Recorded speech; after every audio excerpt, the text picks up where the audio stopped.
Hi everyone, welcome to episode 2 of my walk and talk style videos.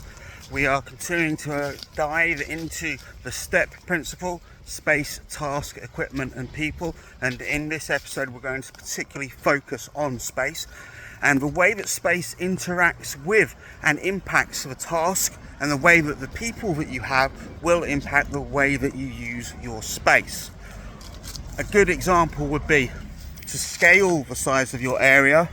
So if you are using younger players or working with younger players, then playing on an 11v11 pitch is probably not the best use of scaling. Using a smaller pitch with smaller numbers of people will give those younger players better learning opportunities, more interactions with the ball, and help them physically to cover the space. Whereas if you are playing with adults and you try and play 11v11 in a quarter of a pitch, you're really going to struggle because the area will be too small and it will be too intense and too fast, and the quality will be low. So by working out what space is appropriate and what space is appropriate for the task, you will be able to exploit the environment that you are in, because the space itself is a form of constraint, indeed an environmental constraint. So let's think about using a smaller pitch. So playing 11v11 in half a pitch, for example, what does that do to the players?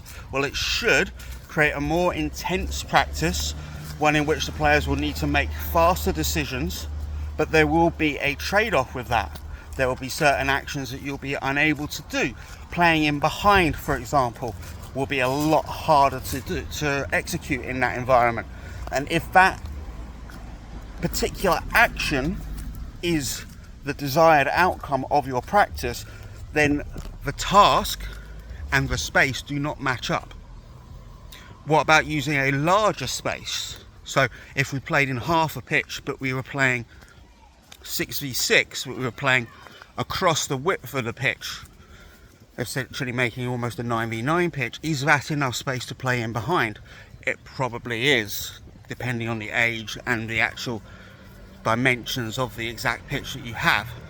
So a larger and a smaller pitch combining with the number of players that you have can help to dictate the direction and effectiveness of your practice.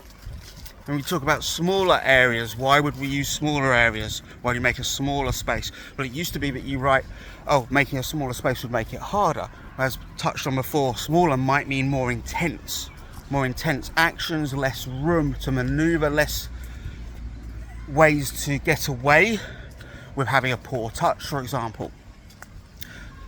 The next stage to think about when it comes to the space is what happens if we actually change the shape or add in a zone, because this is all a part of the space that you are using.